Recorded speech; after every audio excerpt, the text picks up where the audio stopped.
هدانا إلى سبيل الحق واجتبانا، والصلاة والسلام على رسولنا المصطفى من جاءنا بالبينات والهدى، صلى عليه ربنا ومجدا، والآل والصحب دواما سرمدا. أما بعد، قال الله تعالى في القرآن الكريم: أعوذ بالله من الشيطان الرجيم، يا أيها الذين آمنوا اتقوا الله حق تقاته ولا تموتن إلا وأنتم مسلمون. قال رسول الله صلى الله عليه وسلم في حديث صحيح الذي رواه أبو داود وغيره: إذا قام أحدكم من الركعتين فلم يستقم قائما فليجلس، وإذا استتم قائما فلا يجلس ويسجد سجدتي السهو. صدق الله وصدق رسوله الكريم، ونحن على ذلك من الشاكرين والذاكرين. Segenap pengurus Masjid Raya Andalas yang kita muliakan, begitu juga selanjutnya pemuka masyarakat, Bapak dan Ibu hadirin wal hadirat sidang jamaah subuh, yang semoga kita semua dalam keberkahan, lindungan serta rahmat dari Allah Subhanahu wa taala. Bersyukur kita kepada Allah, alhamdulillah subuh hari ini Allah Subhanahu wa taala berikan kita kesehatan, kesempatan dan kekuatan iman untuk kembali hadir dalam ruangan masjid yang kita cintai ini untuk melaksanakan ibadah salat subuh secara berjamaah. Alhamdulillah kita nyaman karena ada di antara saudara-saudara kita yang katakanlah pasca terjadinya musibah yang besar ini, mereka tidak lagi bisa nyaman, jangankan nyaman beribadah, untuk nyaman melangsungkan kehidupan, mendapatkan kebutuhan sehari-hari, mereka sangat susah. Kita bermohon kepada Allah semoga saudara-saudara kita yang diuji diberikan kesabaran dan ketabahan, sehingga semakin kuat keimanan kepada Allah. Dan bagi kita yang tidak terdampak, ini juga ujian bagi kita, yaitu ujian kepedulian. Sejauh mana kita peduli, Allah melihat dan menilai kita. Semoga kita dapat untuk bersama-sama meringankan apa yang dirasakan oleh saudara-saudara kita itu. Tadi sudah disampaikan oleh pengurus kita bahwa masjid kita sudah membuka donasi untuk disampaikan kepada mereka yang sedang kesulitan. Salawat dan salam kita doakan kepada Allah, semoga disampaikan kepada Rasulullah Sallallahu Alaihi Wasallam. Bapak Ibu yang kami muliakan, kembali kita melanjutkan menggali ilmu melalui kitab Fiqhul Manhaj ala Madzhab Asy-Syafi'i terkait dengan fikih ibadah. Pada bulan yang lalu kita sudah sampai menyelesaikan perkara-perkara yang membatalkan sholat. Sekarang kita masuk kepada bagian besar berikutnya terkait dengan sholat, yaitu sujud sahwi wa sujudu at-tilawah. Sujud sahwi dan sujud tilawah. Bapak Ibu yang kami muliakan, sujud sahwi itu berasal dari kata bahasa Arab, tapi karena sudah biasa kita dengar, seolah-olah kita sudah menjadi bahasa kita sendiri. Sujud artinya sujud, sahwi artinya lupa. Sujud karena lupa. Sujud karena lupa ini adalah sunnah dari baginda Nabi Sallallahu Alaihi Wasallam. Sunnah ini muncul disebabkan oleh kita manusia bersifat salah dan lupa, sehingga salah dan lupa itu tidak tertutup kemungkinan hadir di dalam sholat kita. Dan ternyata sebagaimana manusia biasa, baginda Nabi pun pernah lupa. Lalu baginda Nabi SAW mencontohkan sujud sahwi ketika beliau terlupa. Untuk menguatkan sunnah ini, hadis yang diriwayatkan oleh Imam Al-Bukhari dari Abu Hurairah radhiyallahu anhu, beliau menyampaikan, "Shalla bina Nabi sallallahu alaihi wasallam adh-dhuhra aw al-'asr." Abu Hurairah menyampaikan, salat bersama kami baginda Nabi sallallahu alaihi wasallam salat zuhur, atau beliau lupa antara salat zuhur dengan salat asar. Artinya salatnya salat 4 rakaat. Nabi mengimami para sahabat. Fasallama, Nabi salam. Rupanya Nabi salam di rakaat kedua. Para sahabat yang lain karena segan itu tidak ada yang bergumam, tetapi mereka tetap salam bersama Nabi. Ada seorang sahabat yang bernama Dzul-Yadain. Lalu beliau menyampaikan kepada Nabi, "Ya Rasulullah, angqasta as-salatu ya Rasulullah, angqasta." Salat engkau pendekkan ya Rasul. Yang harusnya 4 jadi 2. Maka baginda Nabi SAW ingin mengkonfirmasi apakah benar yang dikatakan oleh sahabat yang bernama Dzul-Yadain ini. Apakah benar? Sehingga Nabi mengkonfirmasi kepada sahabat yang lain. Nabi katakan, "Ahaqqun ma yaqul." Di riwayat yang lain itu Nabi mengatakan, "Saya tidak lupa." Lalu untuk membuktikan itu tentu saja harus ada informasi tambahan sebagai pendukung, sehingga Nabi bertanya kepada yang lain, apakah benar yang disampaikan oleh Dzul-Yadain? Maka sahabat yang lain menjawab, "Nah, betul ya Rasulullah, kita baru sholat 2 rakaat." Sebagai respon Nabi, "Fasalla raka'ataini ukhrayataini." Maka kemudian Nabi mengajak sahabat, tetap Nabi jadi imam untuk menyelesaikan 2 rakaat yang tersisa. Artinya menambah rakaat yang tersisa. Tadi baru 2 rakaat. Setelah terjadi diskusi terkait dengan jumlah rakaat itu, setelah pasti, baru kemudian Nabi masuk lagi ke dalam sholat dengan bertakbiratul ihram, lalu mengimami para sahabat untuk 2 rakaat yang tersisa. Tsumma sajadatain. Nah, karena ada lupanya tadi, maka Nabi sujud sahwi, sujud 2 kali. Nah, dari sini Bapak dan Ibu yang dimuliakan Allah Subhanahu wa taala, dapat kita ambil hukum bahwa sujud sahwi ini adalah sunnah dari baginda Nabi SAW. Namun status sujud sahwi itu tidaklah wajib. Status sujud sahwi adalah sunnah. Ketika kita mengerjakannya, maka kita mendapatkan pahala pengganti atau penghapus lupa kita. Tapi ketika ada orang yang tidak mengerjakannya, maka dia tidaklah berdosa meninggalkannya. Jadi hukum dari sujud sahwi adalah sunnah. Dari hadis ini juga Bapak dan Ibu dapat kita ambil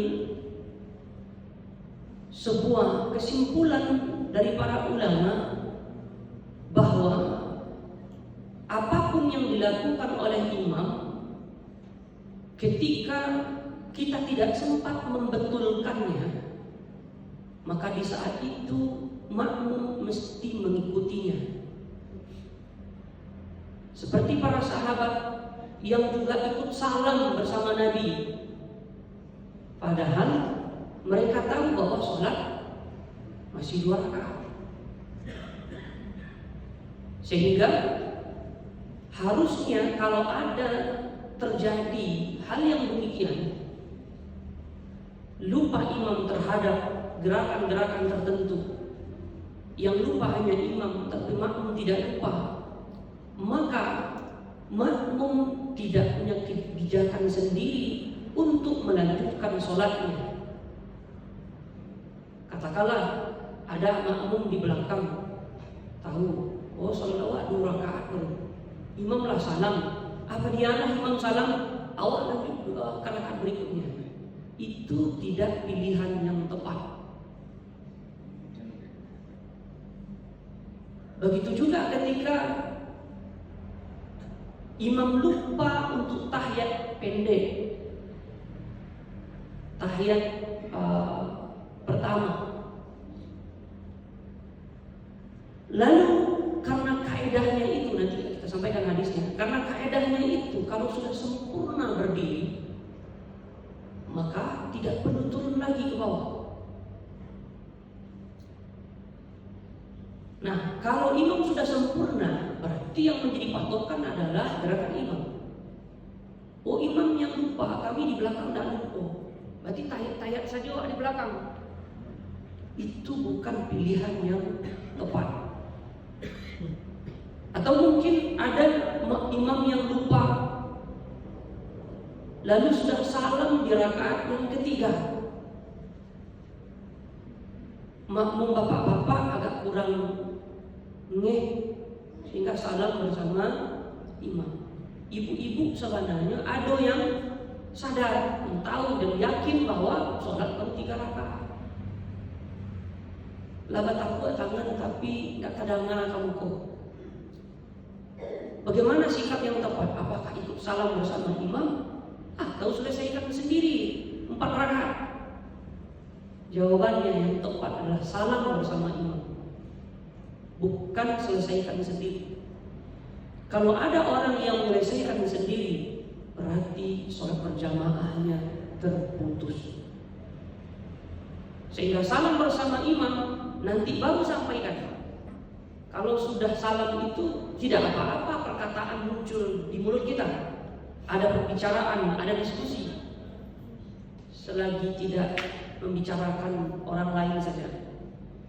Kita membicarakan terkait dengan sholat itu. Bapak-bapak, sholat awak 3 rasulnya baru 3, yakin awak 3. Nah, setelah didiskusikan, oh iya rupanya 3. Maka nanti imam tetap menjadi komando untuk bersama-sama mengerjakan sholat yang tersisa 1 rakaat itu. Kembali bertakbiratul ihram sebagai masuk ke dalam sholat, kemudian sholat 1 rakaat bersama-sama. Lalu kemudian karena ada lupa tadi itu, maka ada sunnah sujud sahwi yang dipimpin oleh imam, dan semua makmum harus atau mendapatkan sunnah yang sama, mengikuti imam sujud sahwi. Kan tak ambo dan lupa Ustaz, imam dan lupa. Karena kita sholat berjamaah, maka status sholat kita adalah sholat imam. Imam lupa, meskipun kita tidak lupa, kita tetap sujud sahwi. Lain ceritanya kalau yang lupa itu makmum. Imam tidak lupa, makmum tidak lupa. Nah, maka di saat itu selagi sholatnya sholat berjamaah, itu disampaikan al-imam dhamin. Imam itu adalah jaminan.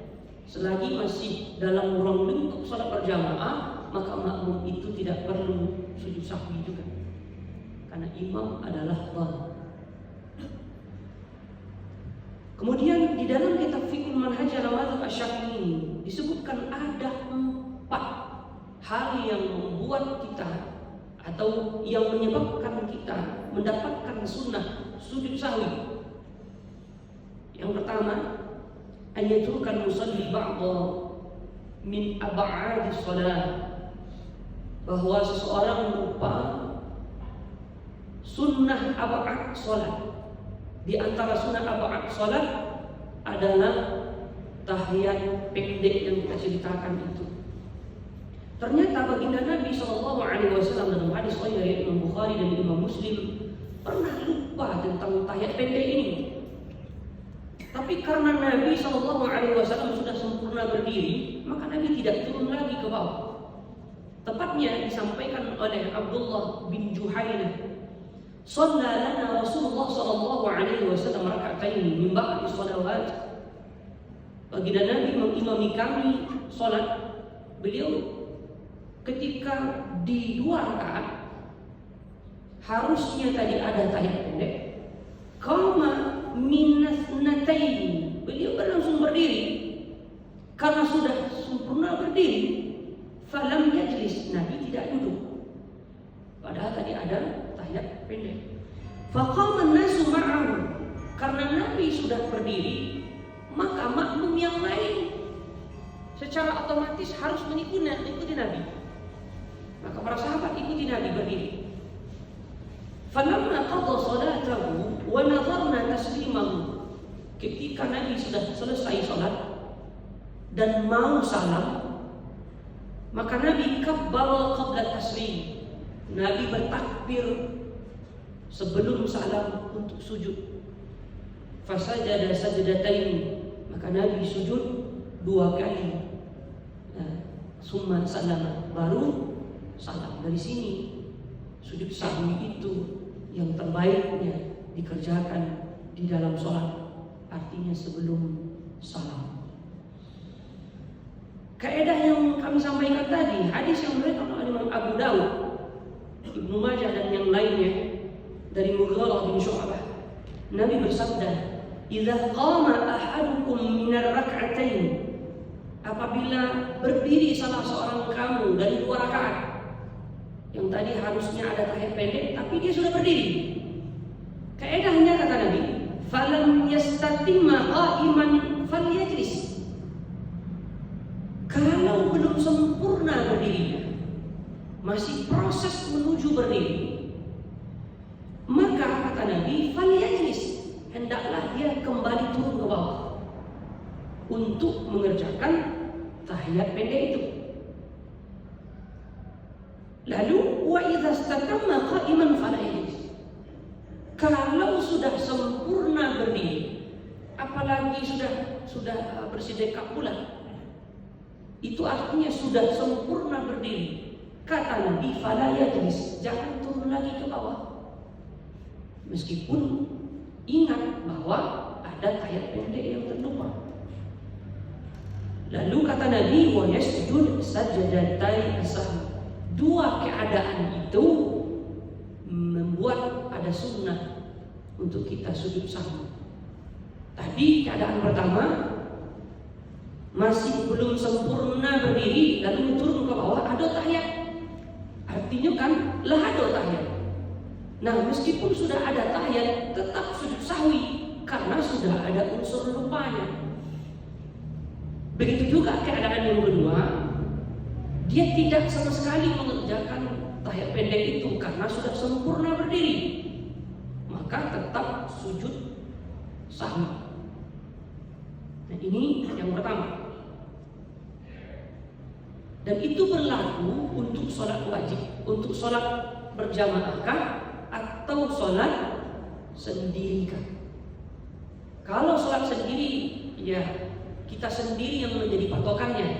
Tapi kalau sholatnya berjamaah, imamlah yang menjadi patokan. Makmum mesti mengikuti apa yang dilakukan oleh imam.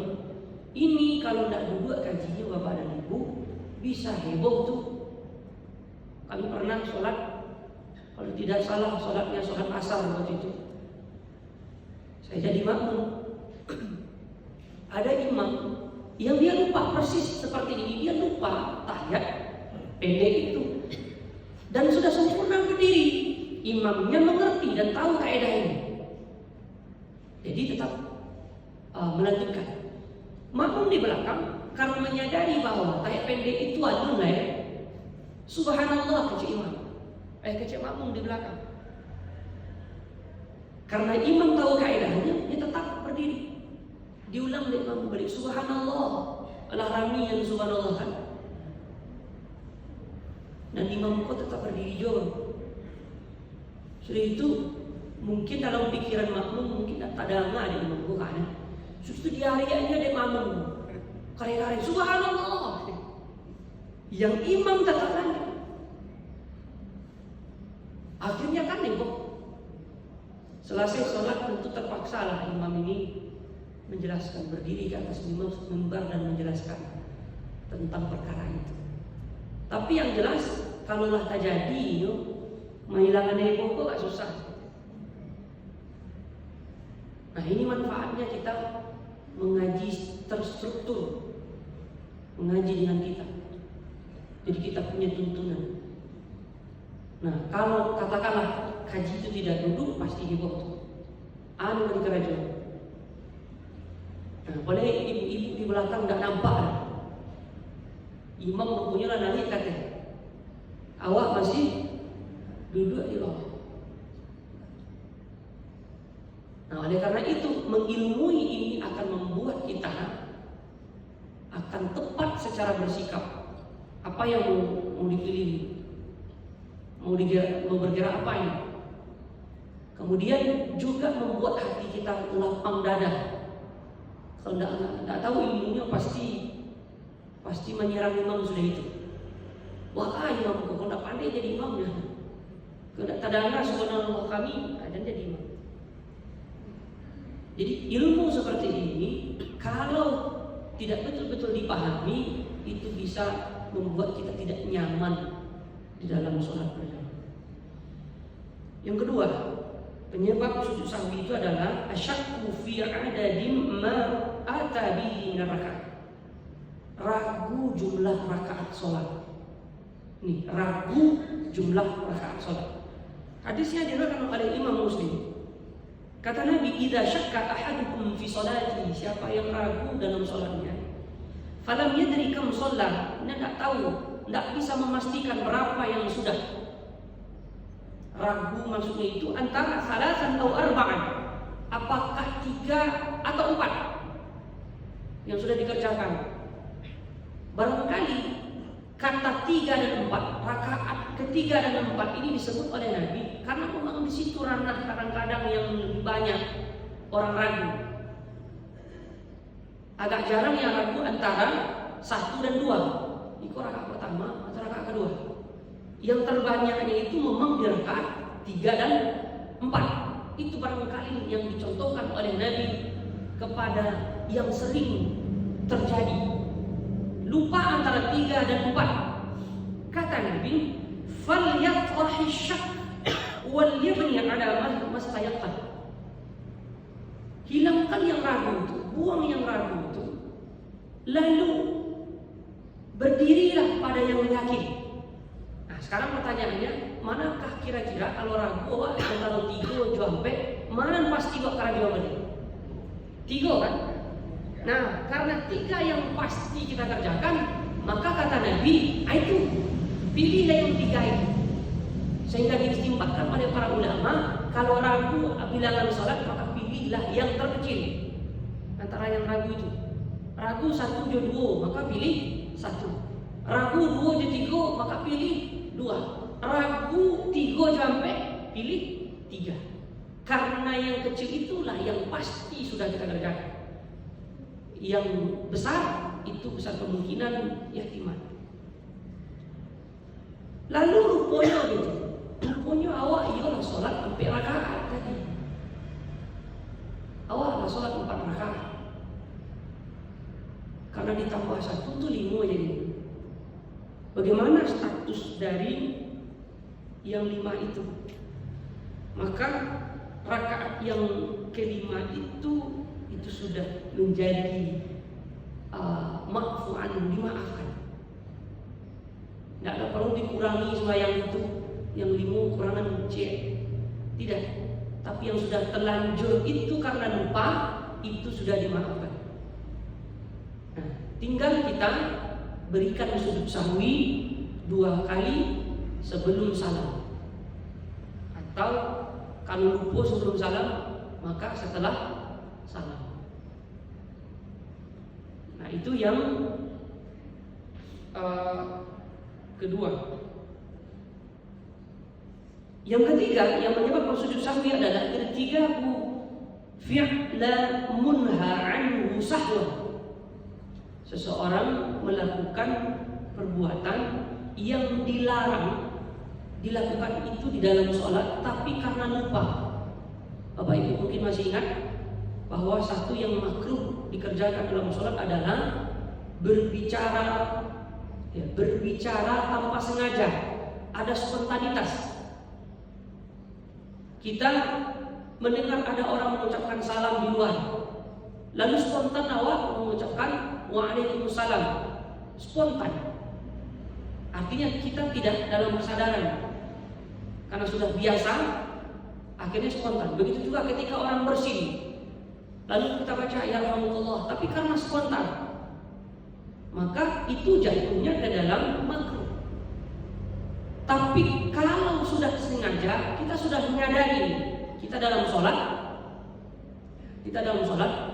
lalu kita baca juga, maka batal sholatnya. Nah, orang yang katakanlah tadi itu lupa, lalu tetap membacanya, dia memiliki sunnah sujud sawi. Awak lupa, awak dalam sembahyang, spontan awak membaca subhanallah, yarhamukallah, karena kawan ada bersih.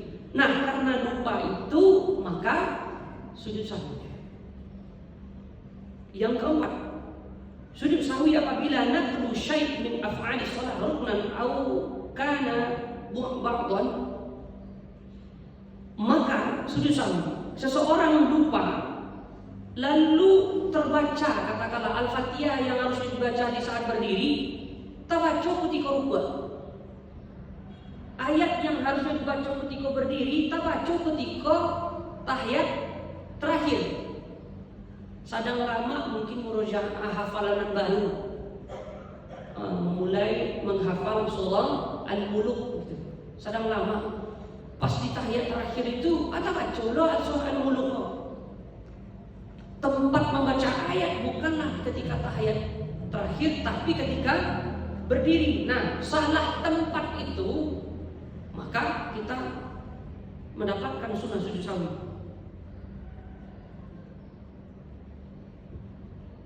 Begitu juga katakanlah ketika i'tidal, sami Allahu liman hamidah, harusnya membaca doanya, tapi ketika di situ tabaca doa sujud tidak pada tempatnya, maka ada sujud sahwi.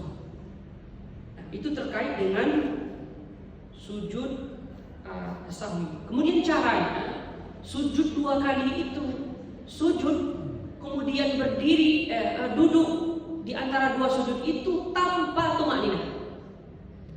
Jadi dari sujud duduk, kalau sudah sempurna duduk, sudah langsung kemudian kembali sujud. Artinya duduk di antara dua sujudnya tidak ada yang dibaca. Kalau sudah sampai duduknya, langsung kemudian mengayunkan badan untuk sujud yang kedua, yang dibaca subhanalladzi ma la yanamu wa la yashkur. Subhanalladzi ma la yanamu wa la yashkur. Maha suci Allah yang tidak pernah lupa dan tidak pernah tertidur. Sekarang sujud tilawah.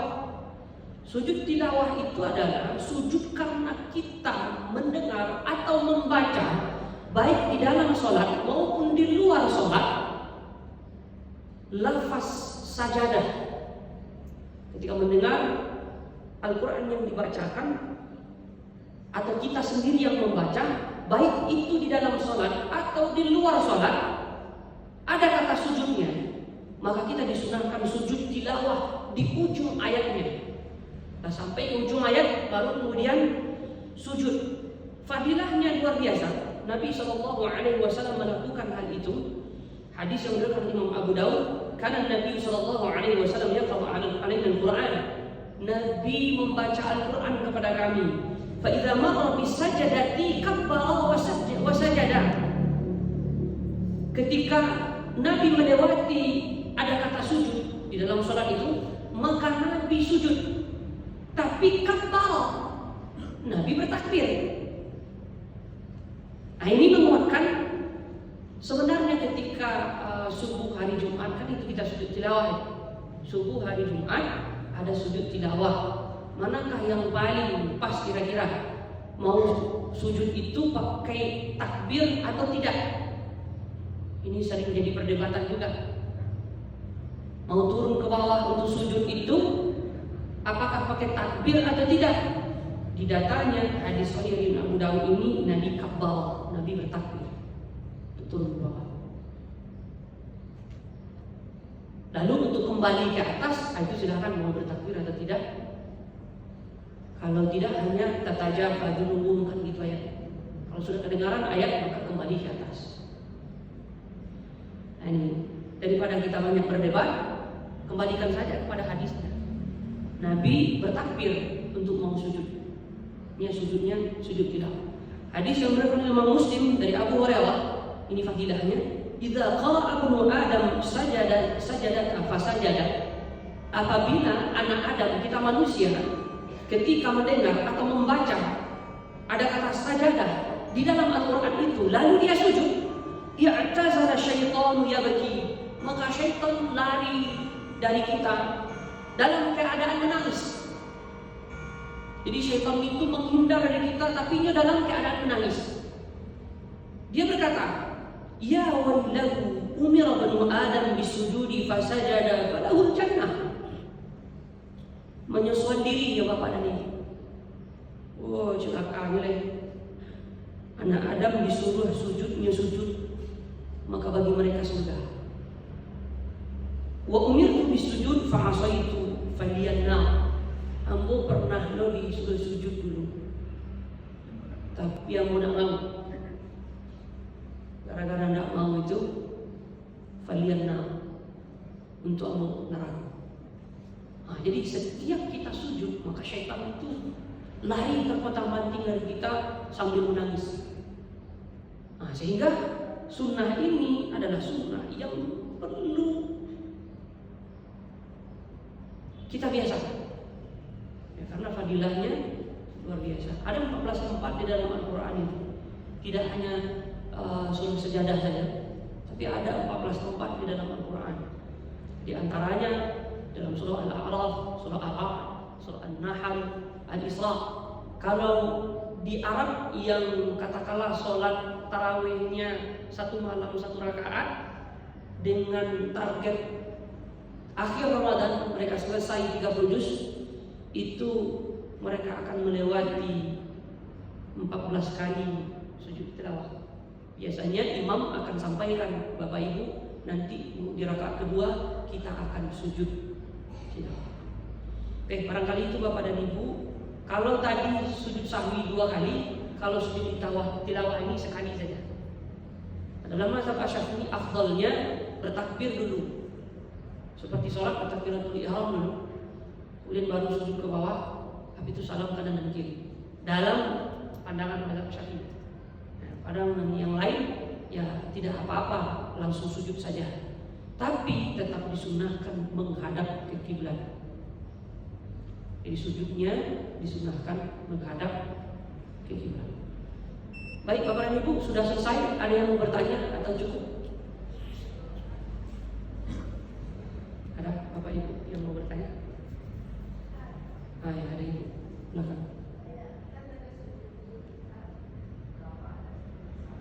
Nah.